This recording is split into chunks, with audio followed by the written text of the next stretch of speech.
Excited to hear a story, except who's trying to pick.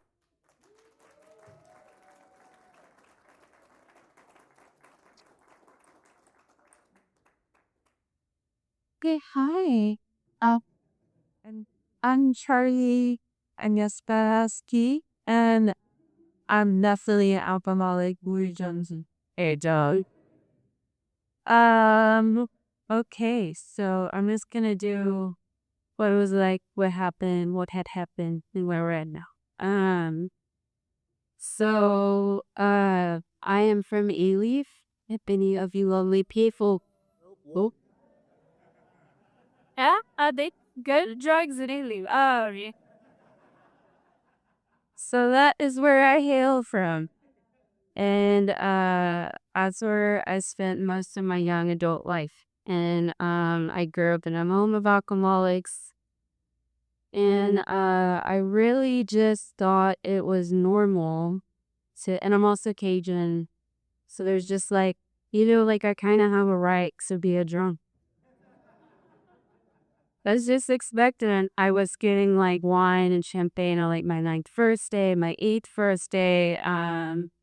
So on and so forth. And so I started really, really, really young. And it was just kind of normal in my house to drink. And it was also normal to fight. It was also normal to steal. It was just a very like a really unsupervised place. And so I'm the youngest of three. And so I really got to be whatever I wanted to do.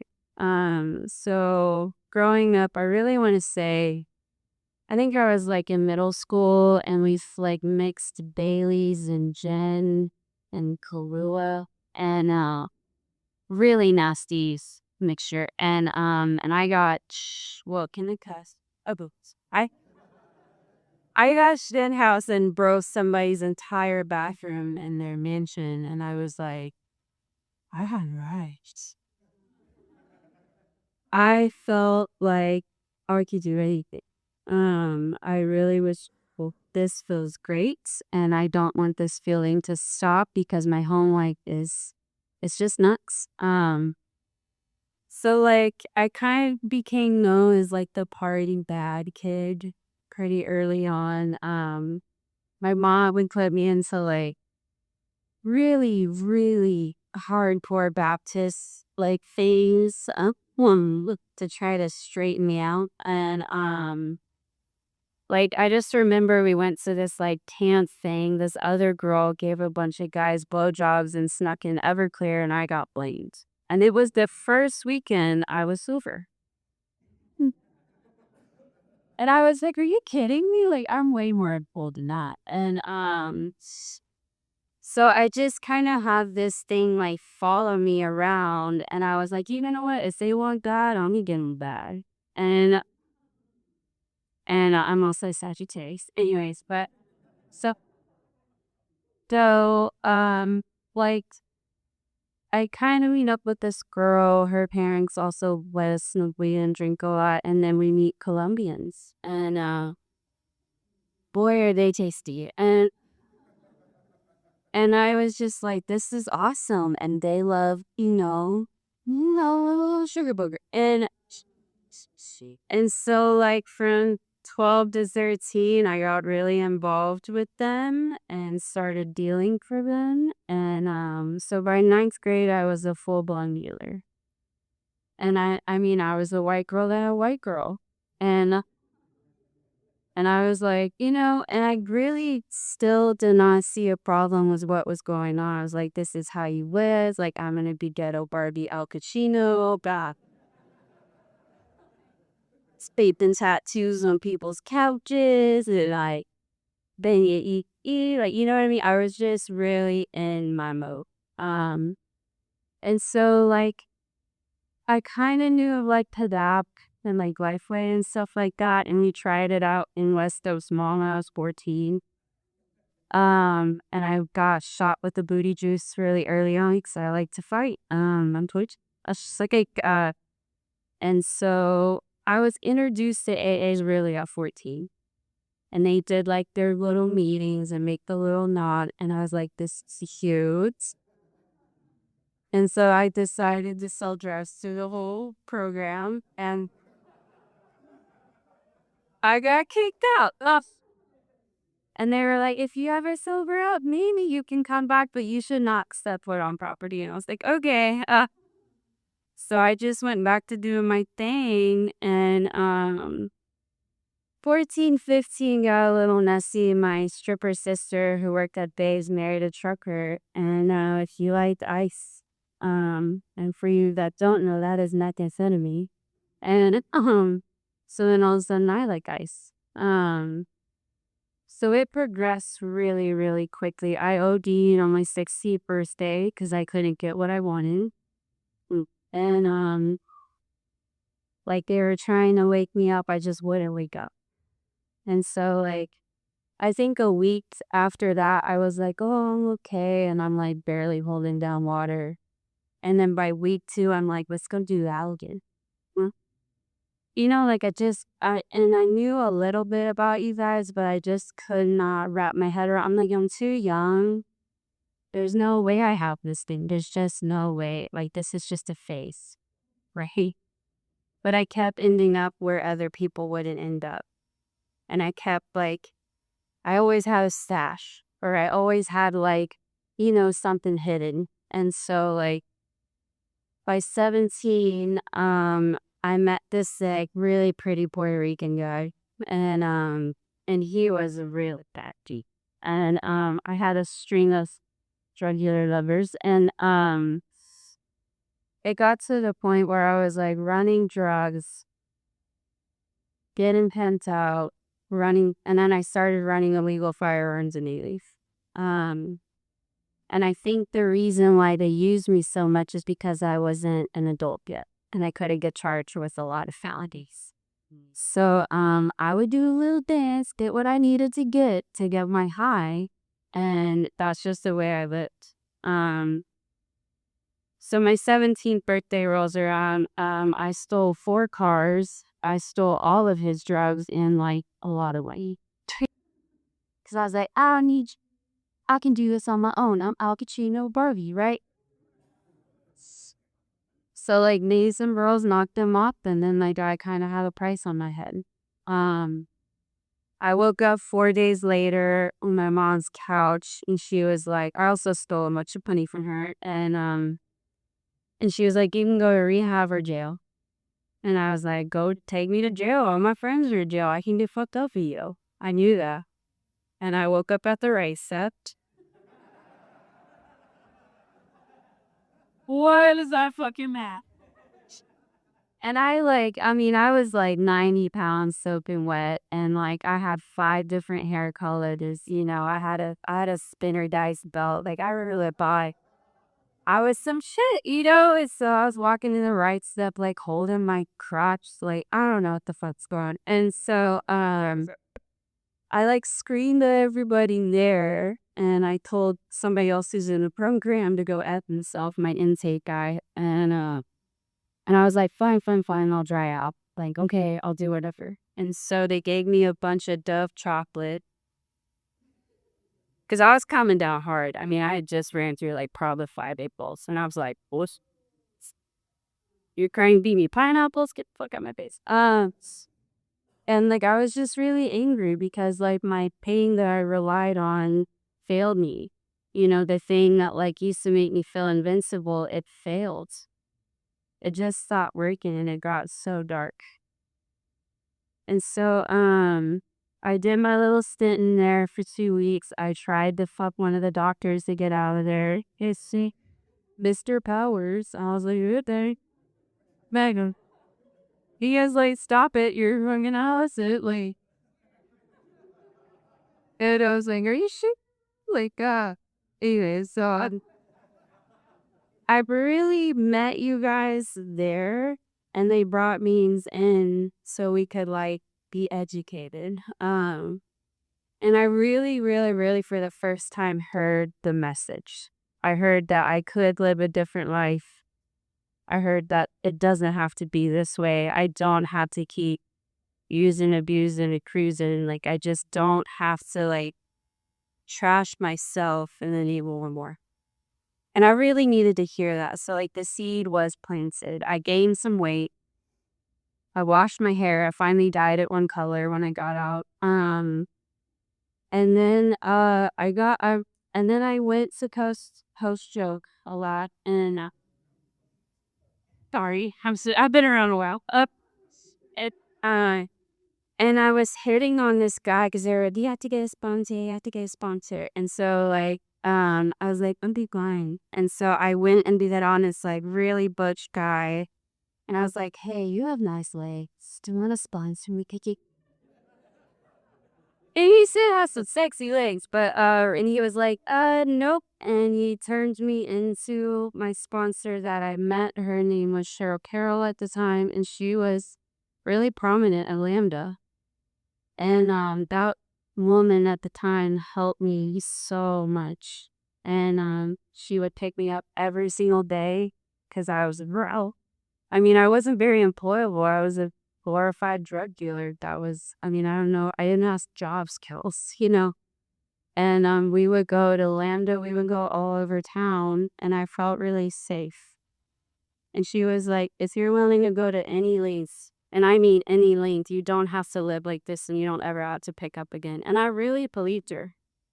I really did. And so I kind of was like, but I was still like, man, what if what day, some pass on day, I can change the game. And I like half-ass switched my steps. To put it lightly, I was like kind of honest. I got to step 9 and I was like, I don't really think I owe these people in the men's, like they did either. Um, Even though I was like holding it down every time. But wait, and then I have this chip on my shoulder that like I'm too young. I don't belong here. And it was raining on a Tuesday and I called my little rehab mate and I was like, "Hey, do you want to get sucked up?" Not even a thought. Just not even like there was no mental defense against the first street. It just wasn't. Because I hadn't fully like conceded. I wasn't fully honest. And I ate like a baggie I found in my jeans. I'm rehabbed and I was picking up chips and I wasn't honest. And it eventually took me out and I went out there for 3 more months. I was like, okay, you guys said don't do what I like to do, so I'm just gonna drink a lot. Really. Um, I drank myself into alcohol poisoning. They had to pump my stomach. I threw up blood. I went to Babes and got in a stripper brawl too. Like that shit was crazy. And then cause that was my stomping grounds, you know what I mean? And I was just like, I mean, my sister. Okay, I'll tell you what really happened. I'm like, you can handle it. So my sister was there, and I went up to her and I was like, "Bitch, your breath smells like whore, like fuck me." And 20 bitches just jumped my ass immediately, and then yeah.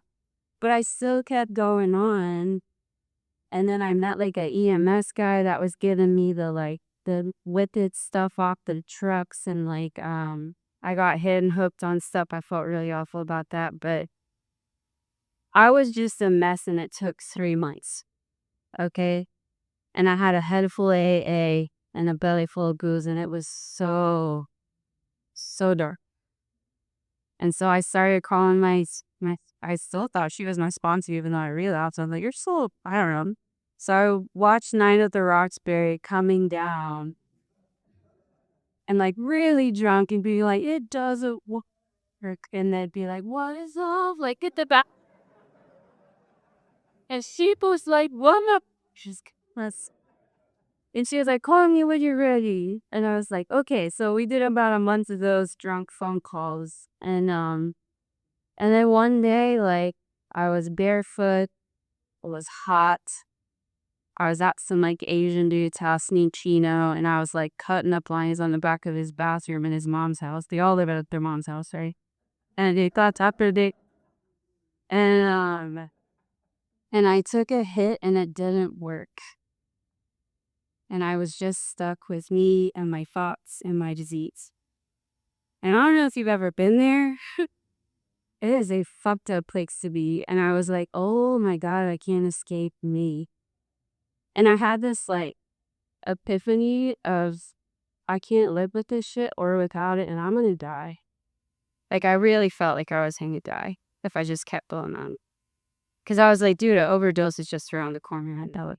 Um, and so, like, people say in the rooms, "You're gonna get really spiritual," or you get really spiritual before you become a spirit, like, and I believe that stuff, so I called my OG sponsor back again, and I was like, "Hey, help me." And she told me to come back to this meeting on Wharton Westview, and, I felt so embarrassed. All I had was a bikini top, some short shorts, and 2 black eyes and flip-flops that, like, didn't match. And it was like, "My God, I got 30 fucking days, bitch." And I was still smelling like meth, at the and shoot, they were just so excited to see me, and that I didn't die, and they were like, "You coming?" And I was like, cry. And I looked at her and I was like, I don't ever want to have to I don't ever want to have to sell my body. I don't ever want to feel like this again. And she was like, okay, let's get to work. And so we did this step slowly. We did it line by line, not this opinionated or I mean, we didn't do any of that. We did it line by line. And she was like, I need you to give it everything you got as if you were chasing dope out there. I was like, "Okay, I got that." And then she even told me, she said, "And if you're not happy with the results by the time we get to step 12, I'll buy you your first round or your first bag. Like, I got you." And I was like, "Why would you do that?" And so I believed her again, and she really was the first person that said I didn't have to live like this. And so I finished the steps because I didn't have a job. I finished them in 3 months. Like, the monkey was off my back, but the circus was still in town, and I was crazier than shit. And I have old timer doing be like, "You don't belong here." And I'd be like, "Fuck you, do drugs." And, like, it just, like, then, like, like, I spilled more than you and I'm like, "Really? Dude, I'm sure you suck some dick too." And, like, yes. Hey, muy bella. So I was not the nicest little newcomer, but, and I earned my seat, you know what I mean? And I felt like I really felt like I belonged, and, like, that 4 step changed my life. I had, like, 18 pages, and she didn't tell me I had a part yet because I was so, like, foggy, that was probably the best thing she could have ever told me. Like, "You have a hit list, speak your hit list." And I thought we were gonna go kill everybody, and that wasn't the case. And, and then, like, it really, really, for the first time, I felt like a huge weight was lifted off of me, and I didn't have to be this, like, facade junkie. I didn't have to, like, use people or let them use me or, like, I felt like I belonged, you know? And I got really into the book with her, and we went to meetings all the time. She picks me up for rides for 2 years because I was just that fucked off. But, like, it really, really made an impact in me, and she showed me how to be, like, a really good person or, like, not person, but, like, sponsor in AA. Like, really, really get the time. And that really changed my life, and it's been, sorry I didn't say my sobriety date, but it has been since August 12th, 2008. So, like, that really, um and so it just, that really altered my life.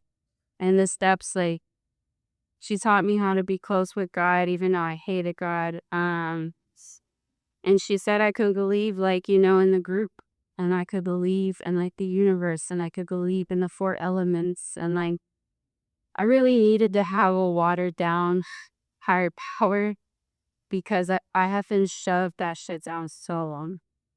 And so, like, it was the first time I felt like I could be honest with myself, I could be honest with you. And then she was like, "All right, it's time to start sponsoring." Um, And I was like, "Nobody wants what I have. I'm like a 17-year-old punk ass kid," but I went to a lot of young people's meetings, and I did go. I was never on a committee. Let me put this out here, 'cause I is a bad example. But I say so to a lot of YPAA stuff early on in the beginning, and, like, if you never went to a YPAA Young and Silver and Dumb, well, it is, like, one of the coolest things. I just I met so many people that I still have friendships with today, like, I met one of the best Britney Spears drag queens, and I fell in love with him in Miami, and I think and, like, he's coming to my wedding, So, like, it's stuff like that where it just wouldn't have been possible if I didn't dedicate the time into the steps, into, like, really plugging myself in and, like, giving myself a reason to stay, because there's a million reasons to go, you know? So really find your purpose to say. Um, and I was taught early on that, like, have a position, be a greeter, start talking to people, let people get to know you, because nobody's gonna keep you accountable if you're always like this. Like, nobody's gonna, like, you gotta let us in to love me. And, like, that was really hard for me because I felt like you always wanted something. Um, I'm sorry, I don't know much time. Okay. So, like, I get sober for a while. I get about 2 years, and then all of a sudden I have like 10, 12 sponsors because I'm batshit crazy person. And and I was like collecting sponsees as if I was like a mother hen, and I was like, I'm more still than you because I have all see. And that really backfired. But I was really, really fucked in, man. Like, I was always working with a chick. Always. Always, always, always. I was always like sharing a meeting, volunteering at a meeting, like finding people to speak. Like, it really kept me accountable to y'all and to myself. Cause there was no wiggle room for me to like slip back or like rest on my laurels. And if I was working with a sponsee, like, how am I gonna tell you to not let your defects run wild and I'm over here just like still punching people in his face? So another thing I want to kind of address and like or it was like what had happened. I know they say he probably okay, listen. I know they say through date my first year and I don't know where that is in the first 164. I've never found it, but I kinda did all the things you're not supposed to do, and, they always told me, like, "If you wanna see how spiritual you are, get in a relationship," and so and I know the number like, 2 things that take us out are money or relationships, right? Is it pink or green? And, s s I'm old school,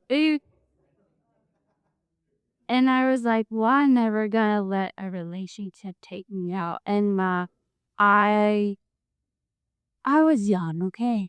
Uh, and so I did this thing where they talk about, and I'm sure you read it, you've ever done a sex inventory, but where it says if we continue our behavior and we don't change, we are likely to relapse. It's not if, it's when.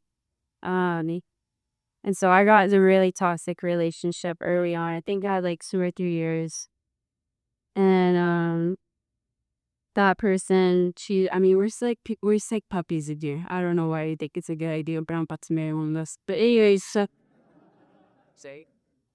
like it was the first time I had been cheated on sober, and I couldn't handle it, man. And so wait, this is a grapper. Okay, so I went around and slept with all of his friends. Tried to get this monster, didn't work out, and then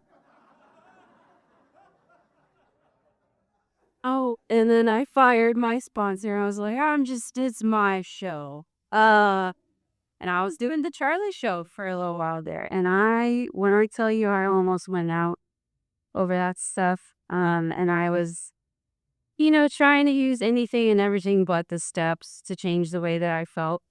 And I was so devastated. And And I had to really take a look at myself, and I was like, I'm literally hurting everybody around me just because I'm hurt, like, for a people hurt. Whoa. And that was really, really tough to look at, and then I had some queen at Lambda come up to me and be like, "Bitch, keep your pussy out of reach." And I was like, "Oh, okay." And when he was absolutely right, and I needed to wake the fuck up, and I met another sponsor, Primary Purpose, and I was like, I just grabbed some chick, the tattoos, and I was like, if you don't work with me, I'm gonna die. And I had to rework my steps a few times just around sex, and just around like just general relationship stuff. Because like I came in with all these ideals and stuff about how to survive out there, but they don't really serve a purpose either. And it's like really hard to get away with that stuff, especially if everyone else is healthy. And you guys call me out, like you might live the other room. And so like I had a lot of growing things growing up in AA. Like it was very difficult. I've lost of tons of friend groups over the years. Like people just go out sometimes or or like I've had to change my support group at least 10 times at this point. And like that's just a part of the game. And like I said before, you gotta find a reason to stay because I've just watched so many. I mean, they used to always say like also get a really nice black dress up because you're gonna go to some funerals. Um, and I've experienced that a lot too. And so that's kind of why sometimes I don't go to some places because I'm like, I really love you, but man, if you die, um, and I'm really, really glad that like anytime I felt like I was faltering, I called my sponsor about back in those steps. And I'm also gonna say like year 7 to 10, I got really homicidal. I don't know if it's just the 7 year itch. But I found out that my sister, the oldest one, still a stripper and still whatever. Press probably still smells the same. And I she had like chunked my niece out of a moving car and was like beating the fuck out of her on the highway. Mm. And I'm sober, right? We're good program, all of her cares. And that was the first time in my sobriety I was like, I'm gonna get a shotgun. I have to kill her. I'll just go third time sober. And so I got into therapy. I'll finish is fun. And I'm so glad that like AA is really like, hey, if you don't have a monopoly on this, and if you have some shit you need to deal with, go deal with it. And so my outside issues, I thought, like I really went hardcore into therapy. I also got in touch with some ACA. And the meeting at Orlando like really saved my life. Um and I'm really like I felt safe and I wasn't getting like hit on and that weird shit, but it was just like I was literally like in this mode of like this trial and stuff is coming up hardcore and I've been sober long enough to like deal with it. And so I worked a little bit in that, but like the main thing I always focused on was like AA has to come first, everything is secondary. Cause if I'm not sober, I'm not helpful to anybody. And so I worked myself in ECA. I got a lot of clarity and I felt really, really safe. And so like years sorry, I know I'm going kind of fast, like years 10 to about 12, I felt really like I had arrived again and now I'm in grown up phase. Uh and I was like, I'm an adult. I have an adult job. And I mean, not every now and then I would be bopping around, but like I particularly like to know what other means just because, like, if I hear the same people all the time, I start judging you guys and I need to hear the message. And I know I'm off the beam if everything in the meeting is bothering me, or like if they're smacking too loud or ka. But when I'm on the beam, I don't give a fuck about the caca. Like I'm like, oh, the person's sick. Let's pray for you. Yes. Eh. And I'm not expecting about it, you know what I mean? But what I'm having is really, really tough kids and like, oh, just shut the fuck up. There's solution here, you know? And so like I started getting involved in the double digits meeting that was there. And I started to really kind of surround myself with some of our old timers because like I've never really gone through life yet sober, like hardcore stuff. Um, they the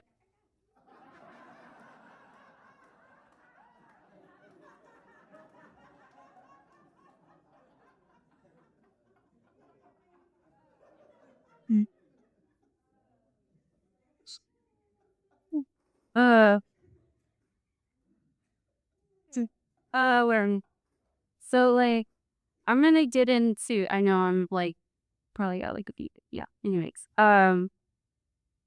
So like 12 to 14 with some more really intense growing pains. I don't know why. It just was also COVID. It really like I grew up in old school AA. Like if you admit your ass to me, you're gonna die, little girl. You know what I mean? And so it really changed how I got connected with people. Um, Zoom blew up on us like overnight, and I know everybody hated it, but like it saved my life. And I had meetings at my house sometimes. I would go to other people's houses, even when we weren't supposed to touch each other or whatever. But I was like, dude, I need to see you guys because like I feel nuts, you know, and I felt like the whole world was going nuts. And I got an opportunity to speak at a meeting in Iran over Zoom, and they had like a translator, and they were very welcoming, and it was like one of the coolest. It was like a very like high peak moment in my sobriety where I've never had my story translated before, and then no, and it was just like a really cool like oh, okay like I and then D, you know, and I felt really I actually felt more spiritual during that time when everybody had to like calm down than I am than I was after. And so I still heavily rely on a Zoom meeting because of my job, but I still go to a lot in persons when I can. So 2022 rolls around. Everybody's kind of touching each other again. And I had a really good friend die in the program. I had to find the tapes to get to his family. And that was really hard. Then I had to put my dog down. And that was like a hard time. And then I'm in Christ. On February 14th, 2022, my mom was killed. And that was probably one of the hardest days ever I have to deal with. And it was fucking Valentine's Day. So my sister, you know, the one that's the bitch, she come on going that morning. Well, and she's one of us, right? So I, everything in my body was like, go kill, you know, but I was like, wait, you're sober, you can't do that.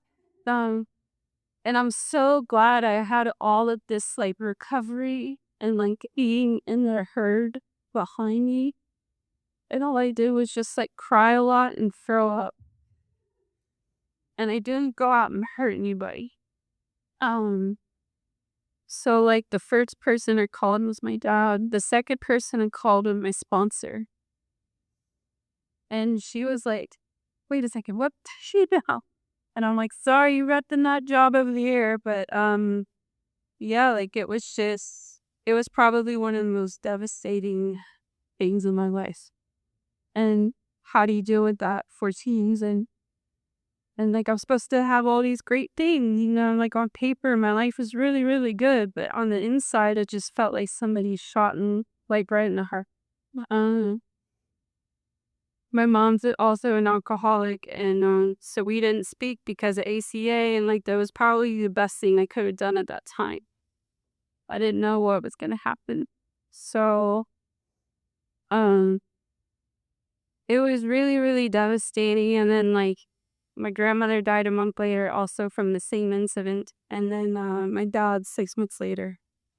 So it was like a really fucking weird year sober, you know. And I called my sponsor again. I got a sponsor that I've been with for 12 years now, and we talked every single day. So I was like, I can't hear the message. I can't hear God. I can't hear you guys anymore. Oh, and it took a really long time to get back to here. Um, but it still takes a long time. But I kept going to Zoom meetings. I would hide in the back, and people would be like, "Oh my God, Charlie," who just wasn't in a "Oh my God, Charlie" mood, you know. And and I really just had to let you guys like I had to go back to the basics, and I had to like really let y'all love on me, and I had to go to a lot of God meetings, unfortunately, but I really needed to hear what your idea was because mine had just been smashed.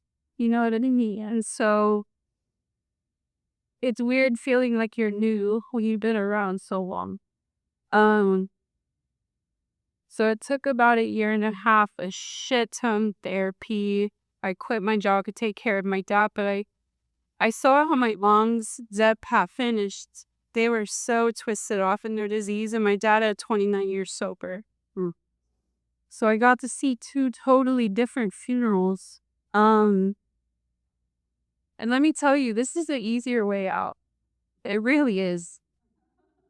I don't want anyone to do that to me. And it just really opened up my eyes on like spirituality. It opened up my eyes on being kind to people.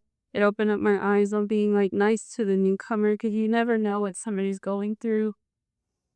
And even to the old timers, right? Like old timers have bad dates, you know. Well, I hate to break it to you, but we do. And I really, really got close with like my Wido family, and I do the Zoom a lot because I was so scared to go to meetings because I didn't want to say something so homicidally brutal.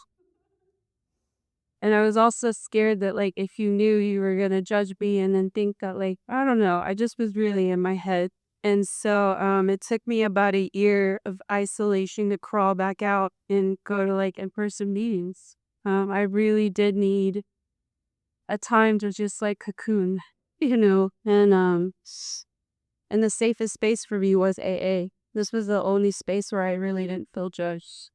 Um, it's still ongoing. I still have to go to trial. It's a lot. Um, hmm. Since all this has happened though, I quit my job. I said, fuck the hotel industry. Like, it just really changed my perspective on life. And, I reworked the steps again after about 6 months after that.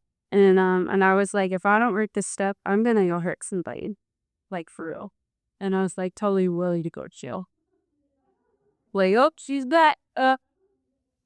And my sponsor sat there with me and we worked the steps like really, really in detail. And we worked it a lot about like Charlie stuff.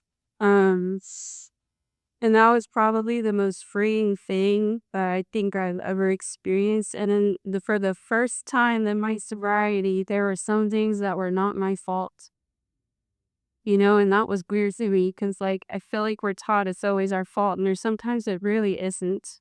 Um, and that we're not all bad, you know, and so I just, anybody who's like going through something really, really tough and you can't hear the solution, just give it a minute.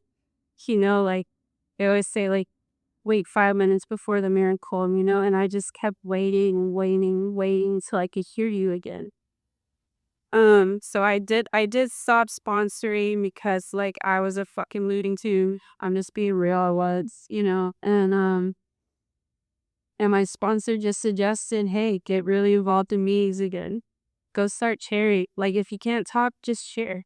You don't you can just sit there, pass out the chips, talk to people, just ask how they're doing because like if you stay in year too long, you're gonna go fucking nuts. And she was like, anything to get your mind off of you and the situation is probably the best antidote to this, right? Like connection.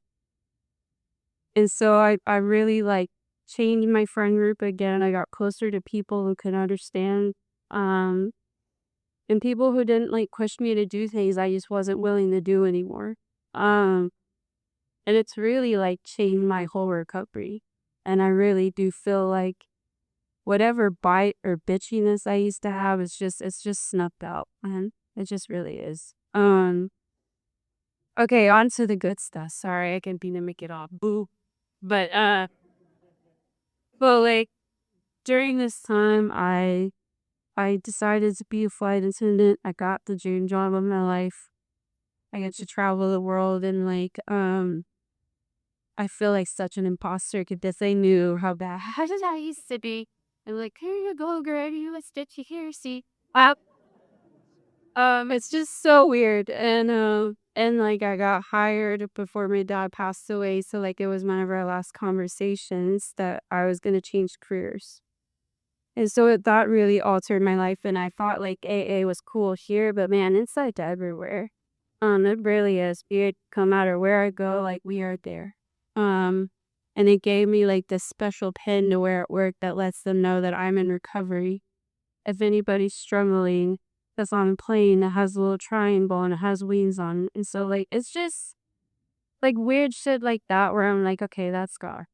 Where I'm like, no matter where I am safe, I'm protected, and nobody's gonna come get me, And I took a while to get there. But so through all that, like I buried my dad peacefully.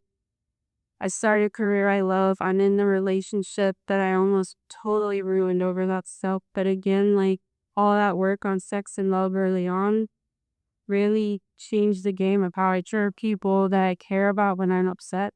Because usually they get it first. And I didn't totally have to burn the little house down just because my life was falling the fuck apart. Um, and so this year, I got engaged and I'm soon to be Gary's.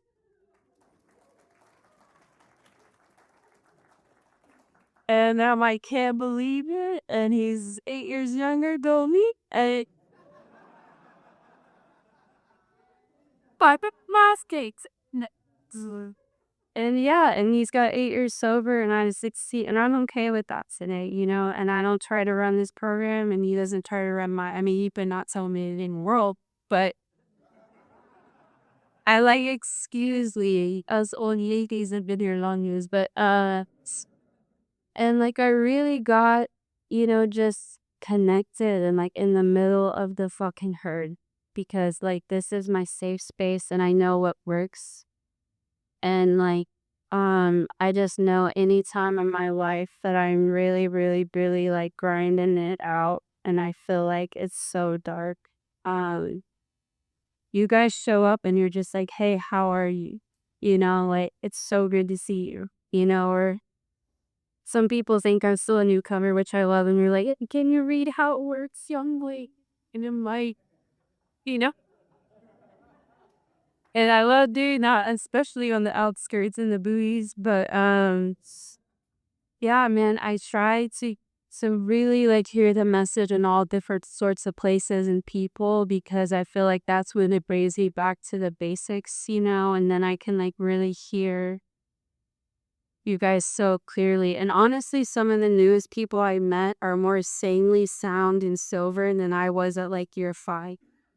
You know what I mean? And like some people just get it. It just clicks. And I'm like, and I do hope to eventually start sponsoring you, but right now my decision is service and I'm more than willing to help wings grow or to help people online or to help, anybody really struggling. And I really do cherish those like late night phone calls of people really like their ass is falling off and like they call me, and that feels really, really fucking good.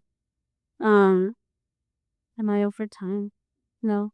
Okay. The last thing I'll say, I did not think that what happened to me would have a benefit until about 3 weeks ago where I met a girl that got sober young like me, and she was just as batshit and feral like me. And and she's losing her father figure that's in the movies right now is a cancer. And we just met at a meeting one day and we've been talking to her since. And like I just never thought that the things that happen would actually be beneficial for somebody else. And that's what we're supposed to do, right? Like always reach out.